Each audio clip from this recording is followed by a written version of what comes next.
মনোবিজ্ঞানীরা বলেন এই কথাগুলো জেনে রাখুন, জীবনে প্রয়োজন পড়বে। নাম্বার 1, কেউ যদি তুচ্ছ বিষয়েও অনেক হাসেন তবে সে ভিতর থেকে খুবই একা। নাম্বার 2, যদি কেউ অতিরিক্ত ঘুমায় তাহলে সে অসুখী। নাম্বার 3, যদি কেউ কম কথা বলে কিন্তু যতটুকু বলে খুব দ্রুত বলে তাহলে সে কিছু গোপন করছে। নাম্বার 4, যে কাটতে পারে না সে দুর্বল প্রকৃতির।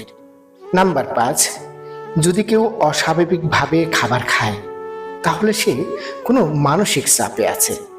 নাম্বার 6, যদি কেউ একটুতেই কেঁদে ফেলে তার মানে সে নিরীহ এবং কোমল হৃদয়ের। নাম্বার 7, যদি কেউ ছোটখাটো বিষয়ে রেগে যায় তার মানে তার ভালোবাসার দরকার। ভালো থাকুন। ধন্যবাদ।